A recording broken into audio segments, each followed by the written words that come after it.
স্বাগত দীপ্ত সংবাদের সঙ্গে আছি আমি আনোয়ার হোসেন। শুরুতেই আন্তর্জাতিক প্রসঙ্গ। যুক্তরাষ্ট্রের ৪৭তম প্রেসিডেন্ট হিসেবে শপথ গ্রহণের পরেই শোরগোল ফেলে দিলেন ডোনাল্ড ট্রাম্প। রীতি অনুসারে শপথ গ্রহণের পরেই জাতির উদ্দেশ্যে অভিষেক বক্তব্য রাখেন নতুন প্রেসিডেন্ট। বলেন তার ক্ষমতা গ্রহণের মাধ্যমে যুক্তরাষ্ট্রের স্বর্ণযুগের সূচনা হলো। এ সময় বেশ কিছু ঘোষণা দেন ট্রাম্প, যার মধ্যে মেক্সিকো সীমান্তে জরুরি অবস্থা জারি, পানামা খাল ফেরত নেওয়া ও বিদেশি পণ্যের আমদানিতে শুল্ক বৃদ্ধি রয়েছে। যে কোনো মূল্যে বাইডেন সরকারের দুর্নীতি ও অবিচার সহ প্রতিটি অনিয়মের পরিবর্তন আনা হবে বলে অঙ্গীকার করেন ট্রাম্প। পরে ওভাল অফিসে ফিরে বাইডেন আমলের ৭৮টি নির্বাহী আদেশ বাতিল করেন তিনি, যার মধ্যে রয়েছে প্যারিস জলবায়ু চুক্তি থেকে বেরিয়ে আসার আদেশ। এছাড়া ২০২১ সালের ৬ জানুয়ারি ক্যাপিটল হিলে হামলায় অভিযুক্ত অন্তত ১৫০০ অভিযুক্তকে সাধারণ ক্ষমা করেন নবনির্বাচিত প্রেসিডেন্ট। এছাড়া বিশ্ব স্বাস্থ্য সংস্থা WHO থেকে যুক্তরাষ্ট্রের বেরিয়ে যাওয়ার প্রক্রিয়া শুরু করতে একটি নির্বাহী আদেশে সই করেছেন ডোনাল্ড ট্রাম্প।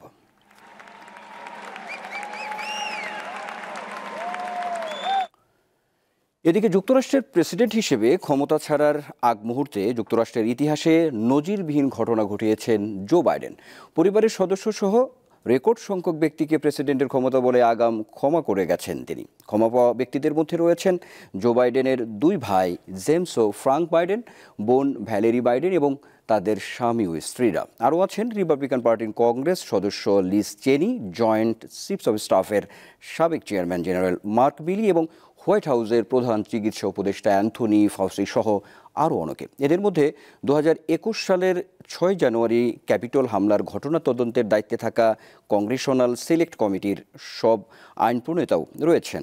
লিজ চেনিও এই কমিটিতে ছিলেন। ট্রাম্প তার বিরুদ্ধে ব্যবস্থা নেবেন বলে ঘোষণা দিয়েছিলেন।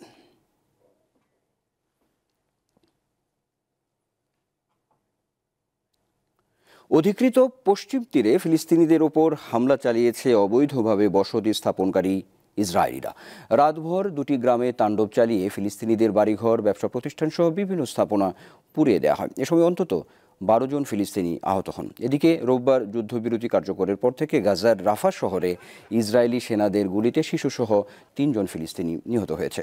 বাসিন্দারা বাড়ি ফিরতে শুরু করলেও প্রয়োজনীয় ত্রাণ সহায়তার অভাব দেখা দিয়েছে গোটা উপত্যকা জুড়ে। সোমবার 915টি ত্রাণবাহী ট্রাক গাজায় প্রবেশ করেছে বলে জানিয়েছে জাতিসংঘ।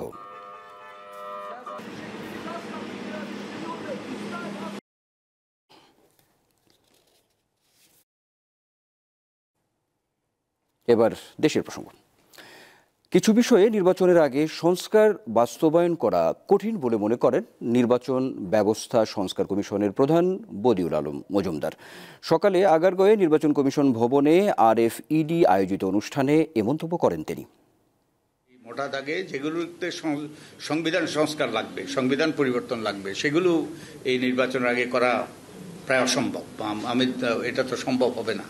তো এগুলো তো পরে করতে হবে, কিন্তু নির্বাচনের ক্ষেত্রে অধিকাংশই আইনকানুন মূলত আইনকানুনে পরিবর্তন করা এবং এগুলো আইন সংশোধন করা অতি সহজেই এগুলো করা সম্ভব।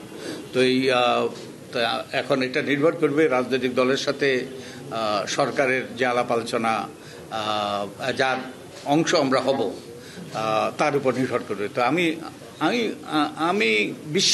আমার বিশ্বাস যে আমরা যে অতীতের যেই বিশৃঙ্খলা, অতীতের যে কারচুপির নির্বাচন, জনগণকে ভোটাধিকার থেকে বঞ্চিত করা, তার আমরা পুনরাবৃত্তি চাই না।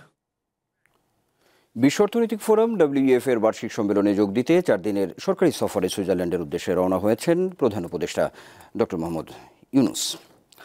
গতরাত 1টায় ডক্টর ইউনূস তার সফর সঙ্গীদের বহনকারী এমিরেটস এয়ারলাইন্সের একটি উড়োজাহাজ হজরত শাহজালাল আন্তর্জাতিক বিমানবন্দর ত্যাগ করে। সফরকালে প্রধান উপদেষ্টার সঙ্গে জার্মান চ্যান্সেলর, ফিনল্যান্ডের প্রেসিডেন্ট, বেলজিয়ামের রাজা এবং থাই প্রধানমন্ত্রীর দ্বিপাক্ষিক আলোচনা হবে বলে আশা করা হচ্ছে। 4 দিনের সফর শেষে আগামী 25 জানুয়ারি দেশে ফেরার কথা রয়েছে প্রধান উপদেষ্টার। কনকনে ঠান্ডায় কাঁপছে উত্তরাঞ্চলবাসী। এতে চরম দুর্ভোগে রয়েছেন ছিন্নমূল মানুষেরা। পঞ্চগড়ে সকাল 9টায় সর্বনিম্ন তাপমাত্রা 10.5 ডিগ্রি সেলসিয়াস রেকর্ড করেছে তেঁতুলিয়া আবহাওয়া অফিস। এছাড়া দিনাজপুর ও নওগাঁয় সকাল 6টায় সর্বনিম্ন তাপমাত্রা পরিমাপ করা হয় 10.2 ডিগ্রি সেলসিয়াস। একই সময়ে উত্তরের আরেক জেলা কুড়িগ্রামে সর্বনিম্ন তাপমাত্রা 11.8 ডিগ্রি সেলসিয়াস পরিমাপ করেছে রাজারহাট আবহাওয়া পর্যবেক্ষণ কেন্দ্র। তীব্র শীতে বেশি কষ্টে রয়েছে নদী তীরবর্তী শতাধিক চরের অতি দরিদ্র ও নিম্নয়ের মানুষেরা। দক্ষিণের জেলা পটুয়াখালী কলাপাড়ায় সকালে সর্বনিম্ন তাপমাত্রা রেকর্ড করা হয় 11.6 ডিগ্রি সেলসিয়াস। হাই ভোল্টেজের ঠান্ডা, এবার ঠান্ডার জন্য চা খাই দিয়েছে, আগুন পোয়াচ্ছি, চা খাচ্ছি। ঠান্ডার মধ্যে কাজ বাজ কোনো কিছু ভালো লাগতেছে না, কাজে বাসে কোনো একটা শান্তি মান্তি নাই। আর হেডলাইট চালাইতে হয়, ভাড়াটাও কমে গেছে। বাইরে থাকা যাচ্ছে না, আবহাওয়া খুব খারাপ, বাতাস। পটুয়াখালীর কলাপাড়ায় গত রাতে পারভিন লাকি নামে এক নারীকে হত্যা করেছে দুর্বৃত্তরা। এ সময় ঘরে থাকা বেশ কিছু আসবাবপত্র ভাঙচুর ও মালামাল লোড করে তারা। স্থানীয়রা জানান ওই নারী নিজ ঘরে একা ঘুমিয়েছিলেন। সকাল 8টার দিকে তার দেবর শাহ আলম ওই বাড়ি গিয়ে পেছনের দরজা খুলে দেখতে পান। পরের ঘরে প্রবেশ করে লাকির হাত পা ও মুখ বাঁধা অবস্থায় দেখতে পেয়ে প্রতিবেশীদের ডাক দেন তিনি। পরে পুলিশ এসে মরদেহ উদ্ধার করে ময়নাতদন্তের জন্য পাঠায়।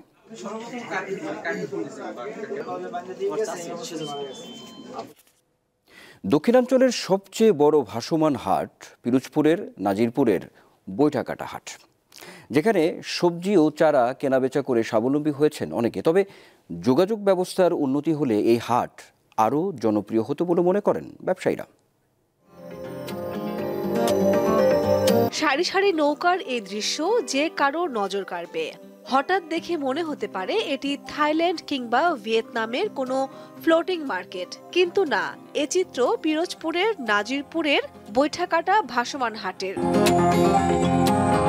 আকাশে সূর্যের আলো ফোটার আগেই বেলুয়া নদীতে জড়ো হতে থাকে সবজি ও সবজির চারা বোঝাই শত শত নৌকা। দক্ষিণাঞ্চলের সবচেয়ে বড় ভাসমান হাট এটি।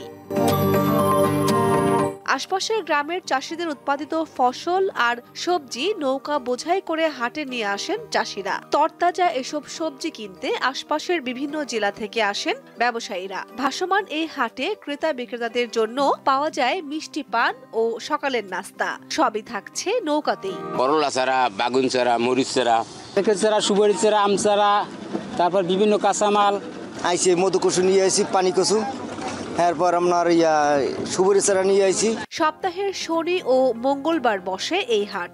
এই 2 দিনে পণ্য বিক্রি হয় কোটি টাকার। যোগাযোগ ব্যবস্থার উন্নতি হলে বিক্রি আরো বাড়বে বলে মনে করছেন সংশ্লিষ্টরা। বাজারটা ভাসমান বাজার হয়েছে প্রায় 1-1.5 বছর। যেমন আমার দাদা দেখে গেছে, এর আগের প্রজন্মের লোকেরা দেখছে, আমার বাবা দেখে, আমরা দেখি, আমার ছেলেমানে দেখতে।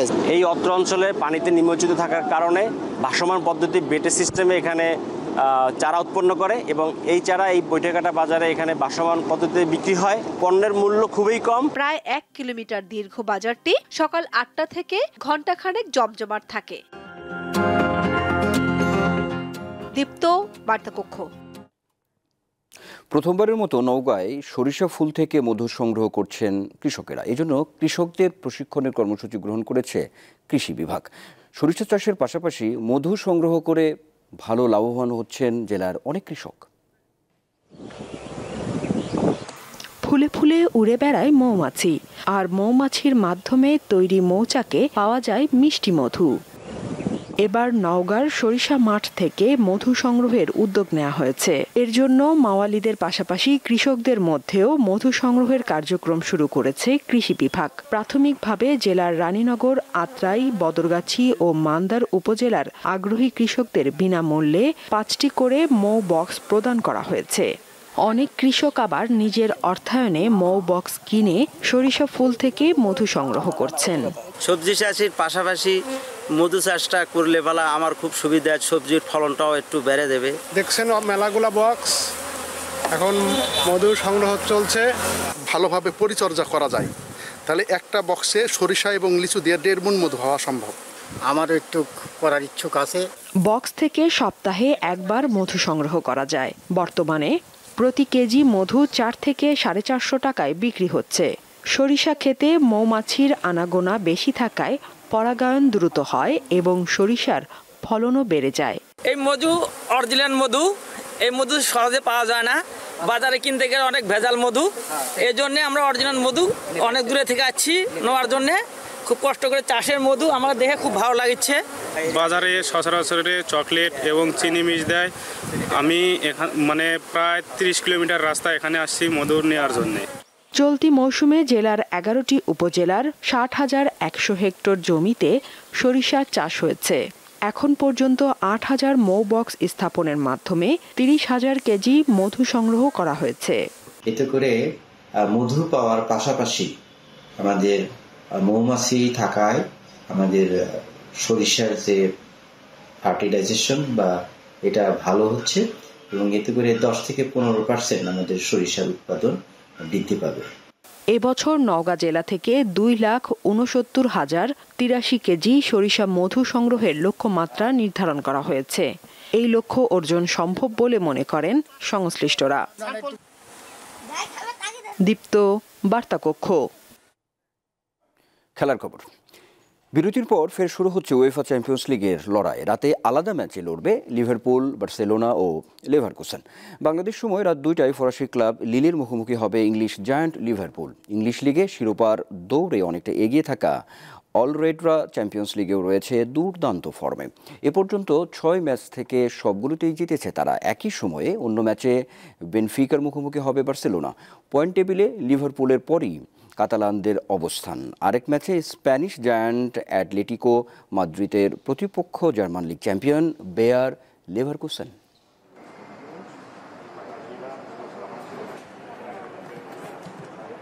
দর্শক, এই ছিল এখনকার মতো। পরের সংবাদ বেলা 2টায় দেখার আমন্ত্রণ রইল। আর সর্বশেষ তথ্য বিনোদনের সব খবর জানতে আপনিও যুক্ত থাকুন দীপ্ত ডিজিটাল প্ল্যাটফর্মগুলোতে। ধন্যবাদ সবাইকে।